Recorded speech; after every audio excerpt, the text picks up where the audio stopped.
ஒன்றை உருவாக்குவது மிக மிக கடினம். அது பொருளாக இருந்தாலும் சரி, உறவாக இருந்தாலும் சரி. ஆனால் உடைப்பது மிக மிக எளிது. அதனால தாங்க எப்போவுமே ஒருத்தவங்கள மனமுடைஞ்சு போகிற மாதிரி நீங்கள் பேச மாட்டீங்க. அதே மாதிரி எடுத்தோம் கவுத்தோன்னு பேச மாட்டீங்க. ஏன்னா உறவு ரொம்ப முக்கியம். ரிஷபத்தை பொறுத்த வரைக்கும் இந்த காலகட்டம் எப்படி இருக்கும்? ஜோதிடத்தில் எப்போவுமே நல்ல காலம் உண்டா அப்படின்னா, நல்ல காலம் எப்போ நடக்கும்னா, நம்ம எப்போ நல்ல எண்ணத்தோடு இருக்கோமோ, நம்ம பாசிட்டிவாக இருக்கும்போது எப்போவுமே நல்ல காலம்தான். ஆனால் நல்ல எண்ணத்தோடு நம்ம இருக்க முடியுமா அப்படின்னு கேட்டிங்கன்னா, சில உறவுகள் நம்மளை இருக்க விடாது. சில உறவுகள் நமக்கு பெரிய மன வருத்தங்களை கொடுக்கும். சில உறவுகளால் நமக்கு ரொம்ப சங்கடம் ஏற்படும். அதனால தான் நமக்கு நல்ல காலம்ன்றது உறவுகளாலே மாற்றி அமைக்கப்படுது. காலையில் ஒரு நல்ல புது ட்ரெஸ் போட்டுக்கிட்டு ஒரு நல்ல ஒரு சந்தோஷமாக ஊருக்கு போகணும், டூ வீலரில் போகணும் ஒரு மனுஷன் அப்படின்னு நினச்சான்னா, நம்ம வீட்டில் உள்ளவங்க முதல்ல அதுக்கு ஒரு தடை போடுவாங்க. இன்றைக்கி எங்கே போகிற? அங்கெல்லாம் போகக்கூடாது.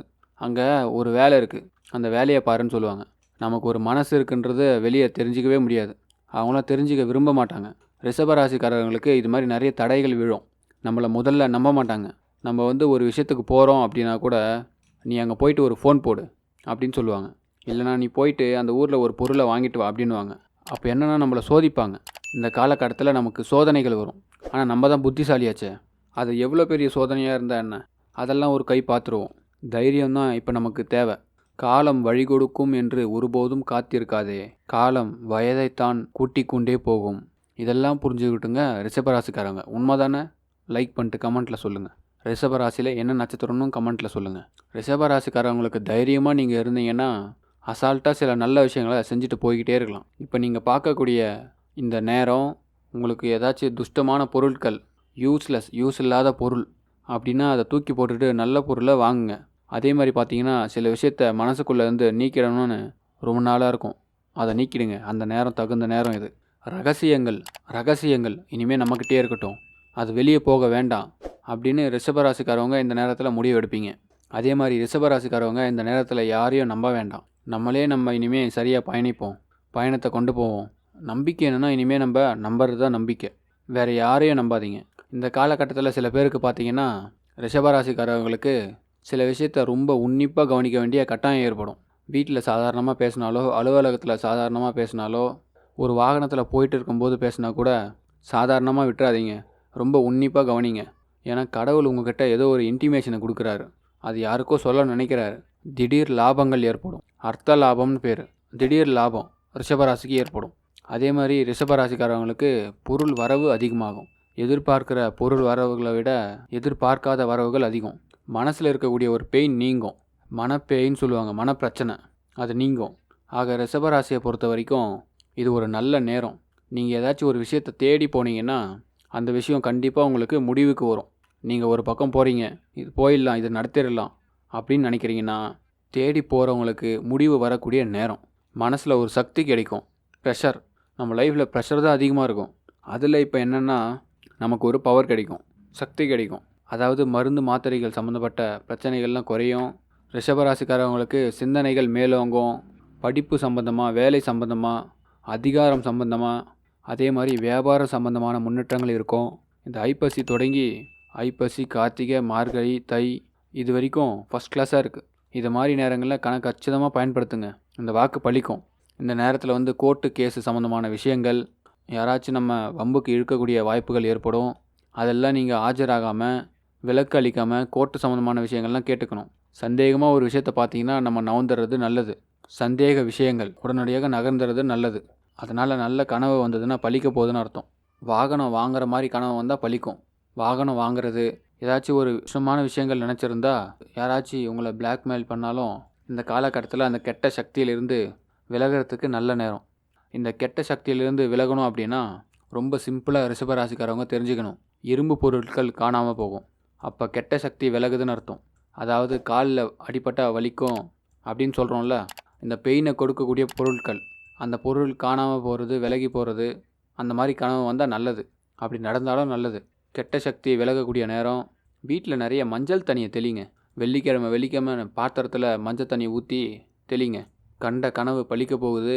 ரிஷபராசிக்கு நிச்சயமாக பொருளாதார ரீதியாக முன்னேற்றம் ஏற்படும். திடீர் லாபம் ஏற்படும். சுபமான வாழ்க்கை வாழ அற்புதமான நேரம். அதனால் நல்ல நேரம். லைக் பண்ணுங்கள், கமெண்ட் பண்ணுங்கள், உங்கள் நட்சத்திரம் என்னன்னு சொல்லிட்டு ஷேர் பண்ணுங்கள், சப்ஸ்கிரைப் பண்ணுங்கள். இதுதான் நம்ம பேச போகிறோம்.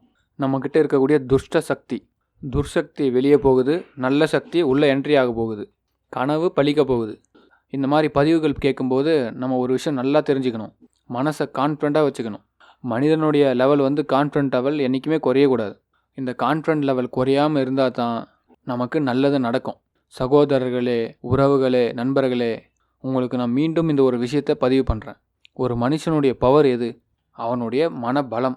மனசில் பலம் இருக்கிற வரைக்கும் உங்களை யாரும் நெருங்க முடியாது.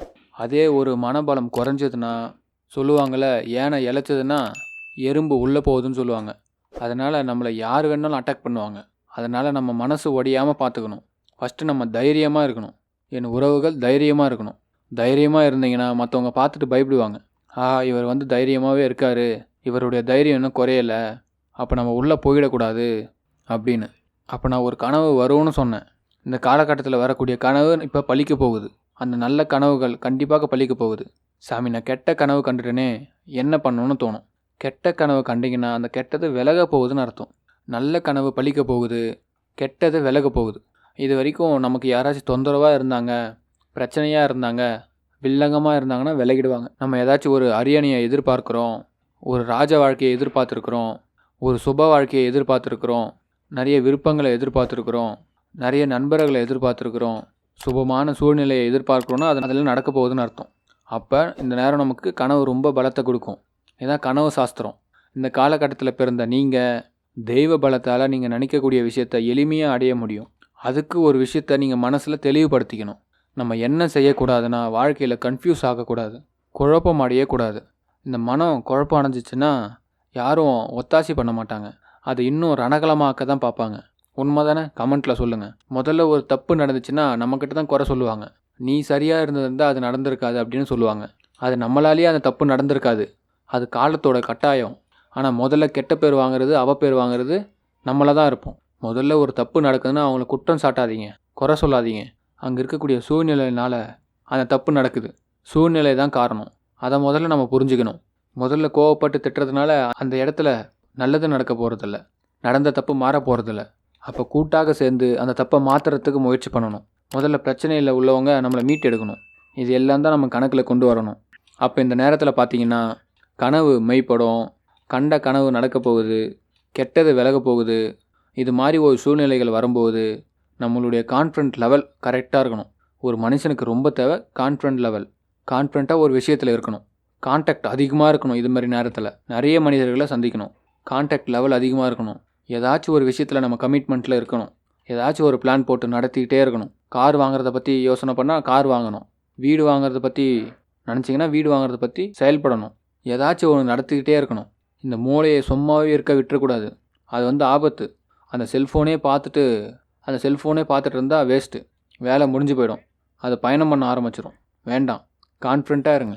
அதே மாதிரி கவனம் குறையக்கூடாது. ஒரு விஷயத்தில் கவனமாக இறங்கிட்டிங்கன்னா அதுலேருந்து வெளியே வரக்கூடாது. ஃபுல் அண்ட் ஃபுல் அந்த காரியத்திலே இருக்கணும். கான்ஃபிடென்ட். மனுஷனோட தொடர்பு அதிகப்படுத்திகிட்டே இருக்கணும். அதுவும் எப்படி? வயசில் பெரியவங்களோட தொடர்பு அதிகமாக இருக்கணும். நல்ல அதிகாரத்தில் உள்ளவங்க தொடர்பு ஏற்படுத்தணும். நம்ம மட்டும் சின்ன புள்ளத்தனமாக நடந்துக்கக்கூடாது.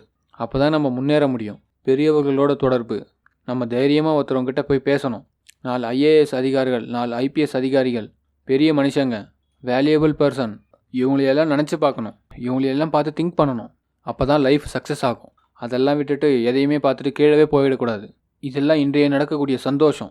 இது இந்த நிமிஷத்தில் முடிஞ்சிடும். ஆனால் நம்ம நினைக்கக்கூடிய கோல், கான்ஃபிடண்ட்டாக நம்மளுடைய எதிர்காலத்தை பற்றி யோசித்தா நல்லா இருப்பீங்க. நம்புங்க. கான்டாக்டை வளர்த்துக்குங்க. பெரிய மனுஷங்களோட பழகுங்க.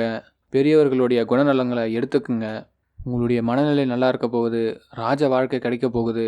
நீங்கள் கண்ட கனவு நடக்க போகுது. வாழ்க்கையில் உள்ள கெட்ட கனவுகள்லாம் விலக போகுது. கான்ஃபிடண்ட்டாக இருங்க. கான்டாக்டை வளர்த்துக்குங்க.